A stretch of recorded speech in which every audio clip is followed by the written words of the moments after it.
Hello students, welcome to my channel बेटा। Today's topic is cash book, chapter number 11th, class 11th। और हमारा question number भी 11 ही है। तो क्या कह रहा है वो हमारा क्वेश्चन नंबर में, कैश बुक बनानी है, you have to prepare cash book. और क्या क्या ट्रांजेक्शन दे रही हैं, enter the following transaction the 2 column cash book of Mohan. Mohan की बुक में ट्रांजेक्शन्स करनी है आप लोगों को।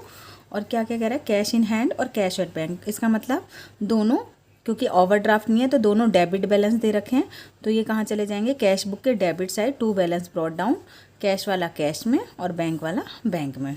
सेकंड कह रहा है वो आप लोगों को परचेज गुड्स, सबसे पहले कह रहा है, देखो एक मिनट मैं एक पेज ले लेती हूँ। कह रहा है परचेज गुड की हैं 75,000 की, तो 75,000 आप लिखोगे पहले। उस पर क्या है, ट्रेड डिस्काउंट है। ट्रेड डिस्काउंट परचेज की वैल्यू में से डायरेक्ट माइनस हो जाता है, तो इसका मतलब एक्चुअल में कितना परचेज किया है हमने, 15,000 माइनस कर दोगे ट्रेड डिस्काउंट। ट्रेड डिस्काउंट को आप माइनस करोगे तो एक्चुअल में मैंने इसका मतलब 60,000 की क्या की है, परचेज। एक्चुअल परचेज क्या है हमारी, यहाँ पर लिख लो आप, एक्चुअल परचेज है हमारी, इसका मतलब 60,000 की। ट्रेड डिस्काउंट माइनस करने के बाद जो आती है वही मेरी एक्चुअल परचेज होती है। और जो ये एक्चुअल परचेज होती है उसी पर ही टैक्स लगता है। अगर विद इन द स्टेट है तो CGST और SGST चार्ज होगा, और अगर आउटसाइड द स्टेट होगा तो IGST चार्ज हो जाएगा। ठीक है। परचेज जब मैंने ख़रीदा तो मेरे को जितने का ख़रीदा है वो तो देने ही पड़ेंगे, उसके साथ उसका टैक्स भी पे करना पड़ेगा। तो 20% अगर मैं इसका करती हूँ तो 3600 तो मुझे CGST देना पड़ेगा, और 20% ही करूँगी बेटा, नहीं 6% है ना, 6% करूँगी मैं तो 3600 तो मुझे SGST देना पड़ेगा। CGST और SGST दोनों मुझे कितने कितने देने पड़ेंगे, 6%। तो अगर मैं परचेज़ कर रही हूँ तो ये मेरे लिए एक्सपेंसेस हैं, इसकी वजह से, क्योंकि बैंक से पेमेंट हो रही है तो बैंक से 60,000 रुपये तो जाएंगे ही जाएंगे, टैक्स भी जाएगा। आपको पता है ना, आप कुछ चीज़ परचेज़ करते हो और उस पर इंक्लूडेड टैक्स भी लिखा होता है कि 10 रुपीज़ टैक्स भी पे करने, वो भी आप पे करते हो। तो अगर आप परचेज़ कर रहे हो तो वो आपके लिए एक्सपेंसेस हैं, परचेज़ के साथ साथ वो भी देने पड़ेंगे। और आप सेल कर रहे हो तो आप रिसीव करोगे, तो जब भी आप सेल करोगे तो आपके पास पैसा आएगा और टैक्स भी आएगा। ठीक है।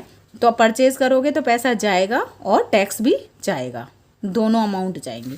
तो इसकी एंट्री क्या हो जाएगी आप लोगों की, देखो बैलेंस ब्रॉट डाउन आप लोग सबसे पहले, क्योंकि डेबिट बैलेंस दे रखा है, आप ट्रांसफ़र कर देंगे। और बाय परचेज़ में कितने थे, 60,000, क्योंकि बैंक से पेमेंट की थी। ठीक है, पेमेंट मेड बाय बैंक थी। उसके बाद CGST कितना है हमारा, 3600 आ जाएगा आप लोगों का, और SGST कितना आ जाएगा, 3600। तो मैंने आप लोगों को बता दिया, अगर आपने परचेज़ किया है उसके साथ अगर आप टैक्स पे कर रहे हो तो दोनों चीज़ें उसके साथ आएंगी। और इसके साथ एक वर्ड और लग जाता है, देखो यहाँ पर परचेज़ के साथ साथ एक वर्ड और आएगा। परचेज़ करोगे तो आपका क्या आएगा, यहाँ पर इनपुट आएगा ना, तो यहाँ पर एक वर्ड हमेशा ऐड कर लेना, इनपुट CGST और इनपुट का मतलब होता है खरीदना। और अगर सेल किया है तो इसका मतलब आउटपुट आएगा, आउटपुट। ठीक है, लिख लेंगे आप, क्लियर हो गया। ठीक है, समझ गए आप लोग। अगर परचेज है पर इसके साथ हमेशा इनपुट CGST और इनपुट SGST लगेगा, और अगर सेल कर रहे हैं तो सेल के साथ हमेशा आउटपुट, IGST है तो आउटपुट IGST, CGST है तो आउटपुट CGST, और SGST है तो आउटपुट SGST, मतलब आउटपुट वर्ड लगेगा। सेल का मतलब है जा रहा है, आउटपुट, और इसका मतलब है इनपुट। ठीक है, खरीदा तो देना पड़ रहा है, बेचा तो ले रहे हैं। ठीक है, तो आप कर लेंगे, क्लियर। तो इन दोनों की कहाँ पर एंट्री हो जाएगी, बैंक साइड। तो क्या आ जाएगा यहाँ पर, बाय परचेज़, पहले परचेज़ लिखोगे, फिर बाय CGST, बाय SGST। कितना आ जाएगा, बाय बैंक है 60,000 का तो परचेज़ किया है, 3600 इसके हैं CGST और 3600 है SGST। क्लियर हो गया। उसके बाद हमारा नेक्स्ट है सोल्ड गुड्स हैं 40,000 की, उस पर ट्रेड डिस्काउंट है। ट्रेड डिस्काउंट को शो नहीं करते हैं, तो 40,000 की चीज़ें हैं, 15% डिस्काउंट है। तो कितना आ जाएगा 6,000 को माइनस 6,000 उसको डायरेक्ट माइनस करोगे तो आपका आएगा 34,000। इसका मतलब आपने 34,000 का क्या किया है, सेल किया है, तो आपको पैसा मिलेगा 34,000 और 34,000 पे IGST भी रिसीव किया है आपने, ठीक है, पेमेंट रिसीव बाय चेक। तो 12% आप कैलकुलेट करोगे तो ये कितना आ जाएगा 4080, ठीक है, कितना आ जाएगा 4080, तो बैंक साइड चला जाएगा, ठीक है, क्लियर हो गया। तो यहाँ पर आ जाएगा आप लोगों का टू, पहली बात तो लिखोगे टू सेल्स अकाउंट, सेल में कितना आएगा आपका 34,000 बैंक से पेमेंट की है क्योंकि, और टू IGST कितना आया है 4080 क्या था, हाँ 4080, क्लियर। उसके बाद कह रहा है received a cheque from Naresh. अब देखो कोई इन्फॉर्मेशन नहीं है तो हम देखेंगे क्या नरेश का उसी दिन सेम डे डिपॉजिट करा दिया है या आगे कुछ बात कह रहा है, तो आप ढूंढना शुरू कर दो नरेश। हाँ ये रहा, cheque receive from Naresh endorse to Suresh in full settlement of his account इतना। अब मेरी बात को सुनना, नरेश से 1,000 का तो चेक मिला था और हमने किसको एंडोर्स कर दिया, चेक सुरेश को, क्लियर हो गया। तो पहली बात तो इसकी नो एंट्री हो जाएगी। फिर वो कह रहा है जो आगे कुछ कह रहा है वो सुरेश इसके बारे में तो नहीं कह रहा है ना, तो जब भी हमें किसी से चेक मिले और हम थर्ड पार्टी को दे देते हैं तो उसकी नो एंट्री आती है, बस उसकी कौन सी एंट्री होती है, जर्नल में। तो जर्नल में जब हम करेंगे तो पहले लिखेंगे cheque in hand account debit, cheque in hand account debit to Naresh, Naresh से रिसीव किया और नरेश का चेक 1,000 का, 1,000 और 1,000, और नरेश का चेक हमने किसको दे दिया, सुरेश को, सुरेश अकाउंट डेबिट, और 50 रुपये का हमें डिस्काउंट भी मिला है क्योंकि हमने फुल सेटलमेंट किया है 1,050 रुपीज़ की, तो हमने क्या किया है, इसका मतलब डिस्काउंट रिसीव किया है, समझ रहे हैं हम। एक minute, in full settlement of his account, उसके अकाउंट हमें नरे, हाँ देखो हमने डिस्काउंट रिसीव किया है, सुरेश को देने थे 1,050, हमने क्या दिया, एक तो चेक दिया है उसको, चेक इन हैंड कितने का 1,000 का, और क्या रिसीव किया है, टू डिस्काउंट रिसीव किया है हमने, ठीक है, डिस्काउंट रिसीव कितने का कर लिया 50 रुपीज़ का। तो जर्नल में बस इसकी एंट्री होगी और कैश बुक में नहीं होगी। उसके बाद कह रहा है चेक रिसीव फ्रॉम नरेश, ये तो हो गया। Paid life insurance premium of mister Mohan, mister Mohan का लाइफ इंश्योरेंस प्रीमियम जब भी मैं पे करूँगी, कौन है मिस्टर मोहन, कोई इन्फॉर्मेशन है, मिस्टर मोहन ऑनर है, तो ऑनर का लाइफ इंश्योरेंस प्रीमियम देना मतलब ड्राइंग्स है, ठीक है। तो यहाँ पर आ जाएगा बाय ड्राइंग्स, ड्राइंग्स की हैं 100 रुपये की। Receive a cheque from Pawan in full settlement of his account, 750 मिलने थे, मतलब उसका अकाउंट था 750 का, हमने चेक रिसीव किया 700 का और फुल सेटलमेंट कर दी, मतलब हमने 50 रुपीज़ का उसको ही डिस्काउंट अलाउ कर दिया है, ठीक है। तो ध्यान से सुनो, पवन से हमने चेक रिसीव किया, अब कुछ नहीं कह रहा आगे कि कब वो बैंक में डिपॉजिट कराया है, तो हम पहले करेंगे चेक रिसीव करने की एंट्री, फिर check return dishonoured by bank, और डिसऑनर्ड हो गया तो पहले हम रिसीव की एंट्री करेंगे फिर हम डिसऑनर्ड की एंट्री करेंगे, ठीक है। तो यहाँ पर आ जाएगा, पहले चेक रिसीव ही हुआ तो यहाँ पर करेंगे टू नरेश, किससे किया है, पवन से शायद, टू पवन, पहले पवन से रिसीव किया कितने रुपीज़ का चेक रिसीव किया 700, जो 50 रुपीज़ का डिस्काउंट हमने रिसीव किया उसकी जर्नल में एंट्री होगी सिर्फ, ठीक है। और बाय पवन डिसऑनर्ड हो गया ना, कितने रुपीज़ का, 7 से कम कर दो, क्लियर हो गया। 7 जो 50 रुपीज़ की एंट्री है वो जर्नल में होगी। Deposit into bank, cash balance is excess of 250, वो कह रहा है डिपॉजिट करा देना है बैंक में, balance of cash in excess of 250। अब देखो वो कह रहा है बेटा 250 कैश में रखने के बाद, मतलब बैलेंस कैरी डाउन उसने डिफाइन कर दिया 250, कह रहा जो ज़्यादा है ना वो कहाँ पर डिपॉजिट करा देना बैंक में, मतलब कॉन्ट्रा एंट्री होगी, कैश को कम कर दोगे और बैंक को बढ़ा दोगे। यहाँ पर लिखोगे टू कैश, कॉन्ट्रा एंट्री हो जाएगी, बैंक बैलेंस इंक्रीज हो जाएगा। और यहाँ पर लिखोगे बाय बैंक जो भी होगा, तो यहाँ पर क्या लिख दोगे आप, कॉन्ट्रा एंट्री। तो कितना आएगा, 22,000 में से 2200 में से 250 माइनस करोगे, 350 माइनस कर दो, 1850। इसका मतलब 1850 कैश में से कम कर दो और किस में बढ़ा दो, बैंक में इंक्रीज कर दो। समझ गए? वो कह रहा था 250 रखने के बाद जो एक्सेस है उसे बैंक में डिपॉजिट करा देना है। तो इसका मतलब पहले हम देख लेंगे, टोटल था डेबिट साइड हमारे पास 2200 रुपये थे, खर्चे कितने हुए, 100 रुपये की ड्राइंग की और 250 रखना है, दोनों को ऐड कर दिया।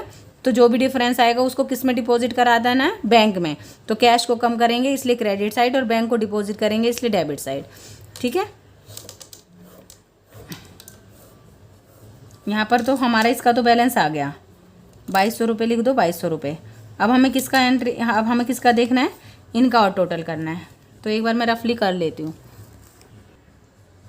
देखो आ गया, इधर का टोटल आएगा 90,630 और इधर का जब हम टोटल करेंगे तो ये आ जाएगा मेरा 67,900।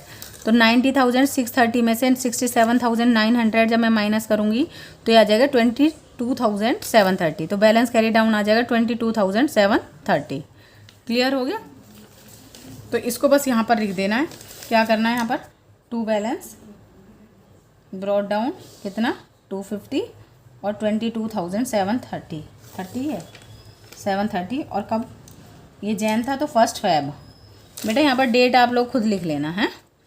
परचेज ये हमारी 1 जैन, ये परचेज है 3 को, उसके बाद है सोल्ड गुड्स वाली है हमारी 4 को, रिसीव नरेश की तो कोई एंट्री नहीं करी थी, लाइफ इंश्योरेंस वाली है 10 की है, उसके बाद रिसीव्ड पवन का है 13, पहले रिसीव किया था 13 को और फिर 16 को उसका डिसऑनर्ड हो गया और 20 को। ठीक है, क्लियर हो गया होगा आई थिंक। उसके बाद इसका बी पार्ट भी करेंगे नेक्स्ट। ठीक है, तो उसका बी, ये 11th का ए पार्ट है, 11th का बी पार्ट भी करेंगे, अभी करते हैं। क्वेश्चन नंबर 11 है, 11 का बी पार्ट। तो देखो यहाँ से क्वेश्चन करेंगे, एक मिनट। कह रहा स्टार्टेड बिजनेस विद कैश, तो ये हमारा कैश बैलेंस दे रखा है और पेज इनटू बैंक, यहाँ पर सिर्फ कैश बैलेंस दे रखा है, बैंक बैलेंस नहीं दे रखा है, तो हम उसको इग्नोर करेंगे। कह रहा पेज इनटू बैंक, इसका मतलब ये कॉन्ट्रा एंट्री दे रखी है आपको। Receive cheque from Raja and company discount allow, तो पहले हम देखेंगे राजा एंड कंपनी के बारे में कुछ दे तो नहीं रखा, आगे कुछ भी नहीं दे रखा राजा एंड कंपनी के बारे में। इसका मतलब हम क्या करेंगे, उसको सेम डे डिपॉजिट मानेंगे। ठीक है, अगर कुछ दे रखा होगा तो उस दिन हम इसकी कैश बुक में एंट्री करेंगे और आज हम इसके जर्नल में करते, अगर दिया होता तो। ठीक है, उसके बाद कह रहा है डिस्काउंट अलाउ, ये सब हो जाएगा। Withdraw cash from bank for private use दे दिया, तो इसका मतलब ये ड्राइंग है। परचेज गुड्स किया है और IGST पेमेंट की है, पेमेंट मेड बाय चेक है, तो परचेज़ किया है उसकी वजह से हमारा बैंक बैलेंस कम हो जाएगा उस, और परचेज़ जब हमने किया तो हमने IGST भी पे किया है, आउटसाइड द स्टेट हमने परचेज़ किया है, इसका मतलब हमने टैक्स पे किया है, तो उसकी वजह से भी हमारा बैंक बैलेंस कम हो जाएगा। सोल्ड गुड्स की है, ट्रेड डिस्काउंट है, गुड्स जब भी सेल करते हैं उसका ट्रेड डिस्काउंट उसमें से माइनस करते हैं पहले, तब हमें पता लगता है कि एक्चुअल सेल है कितनी। फिर क्योंकि सेल किए हैं और हम इस टाइम IGST कलेक्ट करेंगे और पेमेंट रिसीव बाय चेक, मतलब सारी चीज़ें बैंक बैलेंस में आ जाएंगे। तो चलो पहले स्टार्ट करते हैं, फिर धीरे धीरे हम ट्रांसफ़र करना सीख जाएंगे। स्टार्टेड बिजनेस विद कैश है, तो 1 दिसंबर को क्या दे रखा है, ये बैलेंस ब्रॉट डाउन। यहाँ पर लिखोगे आप 1 December two balance brought down, किसका दे रखा है, कैश का बैलेंस दे रखा है 50,000। क्लियर। नेक्स्ट ट्रांजेक्शन दे रखा है पेज इनटू बैंक, बैंक में पे किया है तो बैंक बैलेंस तो बढ़ जाना चाहिए, कैश कम हो जाना चाहिए। तो कैश बैंक बैलेंस बढ़ेगा किसकी वजह से, कैश अकाउंट की वजह से।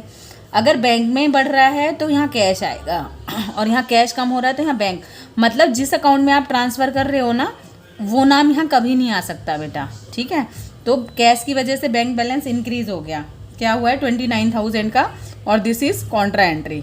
यहाँ पर कॉन्ट्रा एंट्री लिखोगे आप, ये कब की है, 2 दिसंबर की। उसके बाद यहीं पे 2 दिसंबर लिखोगे आप और यहाँ पर क्या लिखोगे, बाय बैंक, और क्या कम हो जाएगा, कैश 29,000 का। 29,000 का कैश था, तभी तो बैंक में डिपॉजिट करा दिया, तो कैश कम हो गया, इसलिए क्रेडिट साइड आ गया। कैश बुक का कौन सा बैलेंस होता है? Debit balance. तो डिक्रीज होगी तो इधर, और इंक्रीज होंगे दोनों तो इधर। जब कैश डिक्रीज हो रहा है इसलिए इधर एंट्री आई है। Receive cheque from Raja and company, तो क्योंकि कोई इन्फॉर्मेशन नहीं है इसलिए हम सेम डे डिपॉजिट मान लेंगे। यहाँ पर आ जाएगी हमारे 3 December to Raja and company, Raja and कंप और डिस्काउंट अलाउ किया, तो डिस्काउंट अलाउ किया आप जर्नल में एंट्री करेंगे। रिसीव ए चेक है तो bank balance will increase 800।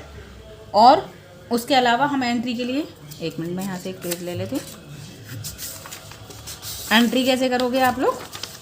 Raja and company ने डिस्काउंट, हमने चेक किए रिसीव किया और हमने उसको डिस्काउंट अलाउ किया है, तो आप लिखोगे डिस्काउंट, जो मेरे लिए लॉस है इसलिए डिस्काउंट अलाउड हमेशा डेबिट होता है। Account debit to Raja and company. Clear? कितने रुपीज़ का है? 20 रुपीज़ का। कर लेंगे ये एंट्री आप ऐसे। यहाँ पर ledger folio, debit amount, credit amount, amount DR amount, इसके भी मार्क्स कट करती है टीचर क्योंकि वर्किंग नोट में जाएंगे। ठीक है, उसके बाद कह रहा है नेक्स्ट कह रहा है 5 को कैश विड्रॉ फॉर बैंक। अगर सिर्फ इतना होता तो कॉन्ट्रा एंट्री होती लेकिन उसने कहा प्राइवेट यूज़ के लिए, तो ड्राइंग हो गई। तो कैश विड्रॉ करा है तो यहाँ पर आ जाएगा by cash withdraw cash from bank, तो बैंक बैलेंस कम होगा। बाय ड्राइंग्स अकाउंट कितना बेटा? 240 रुपीज़। क्लियर? उसके बाद कह रहा है परचेज गुड्स की हैं तो यहाँ पर आ जाएगा बाय परचेज किया और इसका IGST भी है, IGST @18%। ठीक है, तो देखो ध्यान से परचेज किया और क्या कह रहा है पेमेंट मेड बाय चेक, तो 1 लाख रुपीज़ तो आ जाएंगे परचेज में। 1 लाख का 18% करोगे तो आप 18,000 रुपीज़ का, इसका मतलब टैक्स भी पे किया है आपने, तो ये भी बैंक बैलेंस से जाएंगे। एक मिनट, ठीक है। उसके बाद क्या कह रहा है सोल्ड गुड्स है और ट्रेड डिस्काउंट है, तो देखो जब भी मैं सेल करूँगी 1,50,000 की है और ट्रेड डिस्काउंट हमेशा माइनस होता है लेकिन उसको शो नहीं करते। इसका मतलब 30,000 का क्या आ गया ट्रेड डिस्काउंट, तो उसको माइनस कर दोगे तो एक्चुअल सेल है कितने की मेरी? 1,20,000 की। ठीक है, उस पर क्या है IGST है 18%, तो कितना आ जाएगा 006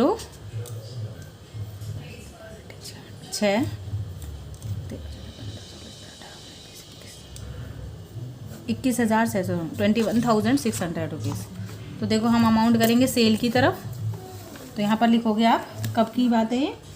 परचेज़ किया 10 को, 10 दिसंबर, और ये है 12 दिसंबर को, टू सेल्स अकाउंट। और क्या चेक पेमेंट चेक से मिली है तो बैंक बैलेंस विल इंक्रीज। 1,20,000 से तो पैसा आ गया सेल का, और क्या भी आया इसके साथ IGST कितना 18%, तो कितना आ जाएगा ये 21,600। क्लियर? उसके बाद कह रहा है रिसीव चेक फ्रॉम कमल, कमल से चेक रिसीव किया, तो पहले आगे देख लेते हैं क्या कमल के बारे में कोई और इन्फॉर्मेशन है। कमल से चेक मिल गया, आगे क्या कह रहा है, और उसको मैंने डिस्काउंट अलाउ भी कर दिया, लेकिन कमल का चेक मैंने एंडोर्स कर दिया बाला को। Full settlement of our account, मतलब बाला को मेरे को देने थे मुझे बाला को देने थे 425, लेकिन मैंने उसे 395 दे के फुल सेटलमेंट कर दी, तो इसका मतलब एंडोर्समेंट है, और एंडोर्समेंट की एंट्री कभी भी नहीं होती है। तो इसकी एंट्री आप किस में करेंगे? जर्नल में। तो जर्नल में एंट्री कर सकते हैं आप। पहले तो हमने चेक रिसीव किया है तो हम लिखेंगे cheque in hand account debit, कितना मिला है हमने रिसीव किया और उसको डिस्काउंट अलाउ किया है। डिस्काउंट अलाउ हमारे लिए लॉस है, अलाउड अकाउंट डेबिट टू, किससे मिला था चेक? बाला से। बाला कितना 395 तो मिले थे पैसे, और 15 रुपीज़ का हमने डिस्काउंट अलाउ किया, तो ये हो गया ना 410 रुपीज़। और यही चेक मैंने किसको कर दिया है, 410 वाला चेक किसको दे दिया मैंने, ये कमला को। तो यहाँ पर एंट्री क्या होगी, डेबिट द रिसीवर, एंट्री क्या हो जाएगी आप लोगों की,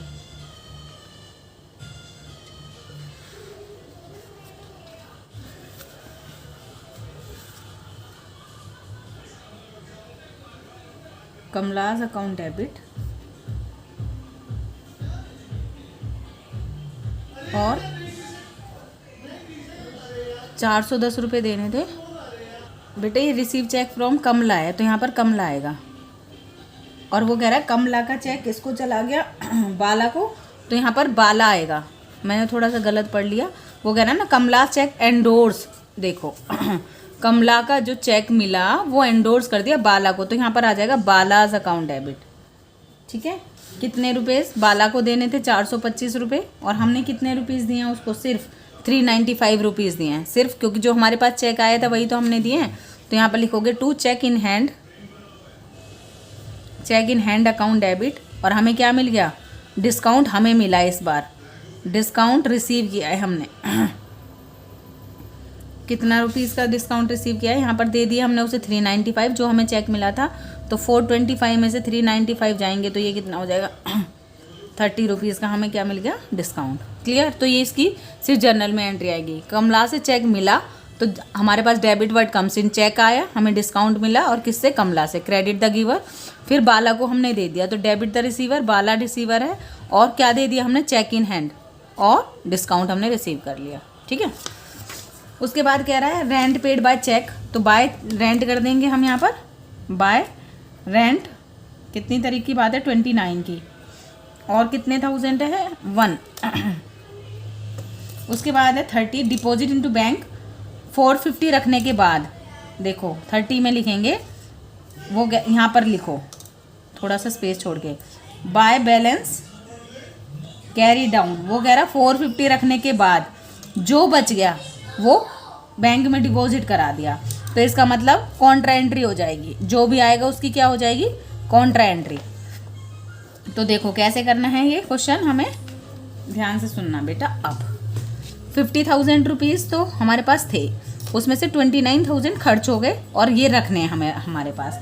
तो अगर मैं बैलेंस देखूं तो यहाँ पर देखो 29,000 450 रखने के बाद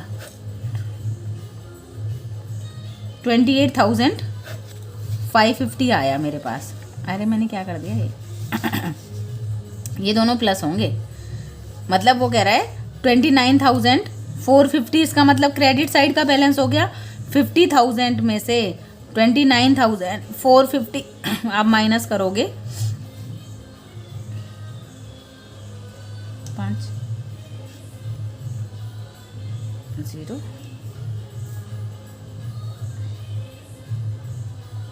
2 20,550 आ जाएगा। देखो 50,000 हमारे पास थे, ये तो हमने खर्च कर दिया और ये हमें रखने हैं, तो दोनों को आप ऐड करोगे 29,450 आ जाएगा। तो इसका मतलब जो भी बैलेंस बचेगा वो हमें कहाँ कर देना है, अभी भी हमारे पास कैश एक्सेस है, वो हमने कहाँ ट्रांसफ़र कर देना है, बैंक में। तो कैश कम हो जाएगा बाय बैंक की वजह से, आप लिखोगे बाय बैंक, कॉन्ट्रा एंट्री करोगे 20,550, और बैंक बैलेंस को इंक्रीज कर दोगे टू कैश। 30th की बात है ये, 30th ठीक है, 30 तारीख की बात है। टू कैश और बैंक बैलेंस विल इंक्रीज 20,550। आ गया समझ में? देखो सिंपल से होते हैं ये वाले क्वेश्चन। कैश बैलेंस करोगे, जितना वो कह दे वो रखने के बाद इन दोनों को प्लस करोगे। अब तुम देख लोगे इधर की तरफ वाला क्या आ रहा है, ये तो रखने हैं और ये हमने खर्च कर दिए, तो दोनों को क्रेडिट कर दोगे। डेबिट वाले में से क्रेडिट वालों को माइनस करोगे, जो बच गया ना उसकी कॉन्ट्रा एंट्री कर देनी है। कैश कम कर देना इसलिए इधर की तरफ आया, और बैंक बैलेंस बढ़ा देना इसलिए इधर की तरफ आया। ठीक है, उसके बाद क्या कह रहा है, अब मैं पहले बैलेंस कर लेती हूँ बेटा, आप लोगों को टाइम वेस्ट ना करूँ मैं आपका। देखो इन सबको टोटल करोगे आप ये डेबिट साइड वाले को टोटल करोगे, ये आएगा 1,91,950। ठीक है, और इनको टोटल करोगे, ये आएगा 1,19,250। तो ये डेबिट साइड का है और ये क्रेडिट साइड का है। तो कितना आ जाएगा, डेबिट वाला ज़्यादा है इसलिए डेबिट वाले में से क्रेडिट वालों को माइनस करोगे, ये आ जाएगा 72,710। तो ये तो कैश का बैलेंस था, ये आ जाएगा 72,710, ये बैंक का बैलेंस आ जाएगा। तो टोटल जो ज़्यादा होता है वो लिखते हैं 1,91,950, डेबिट साइड वाला ज़्यादा है। 1,91,950 और इधर इसका ज़्यादा था इसलिए 50,000 आएगा। ठीक है, हो गया, क्लियर हो गया। उसके बाद बस उसे क्या कर देना है, इधर ट्रांसफ़र कर देना है टू बैलेंस ब्रॉट डाउन। 1 दिसंबर की बात था तो 1 जैन लिखोगे यहाँ पर और यहाँ लिख दोगे to balance brought down. Cash का आया 450 क्योंकि कैश में 450 रखने थे, बैलेंस यही माना जाएगा। ठीक है, और 72,710 क्योंकि उसने कहा ना ये रखना है बैलेंस और सारा कॉन्ट्रा एंट्री कर देनी और बैंक में डिपॉजिट करा देना है। ठीक है, समझ गए आप लोग, क्लियर हो गया। तो लो ये देख लो,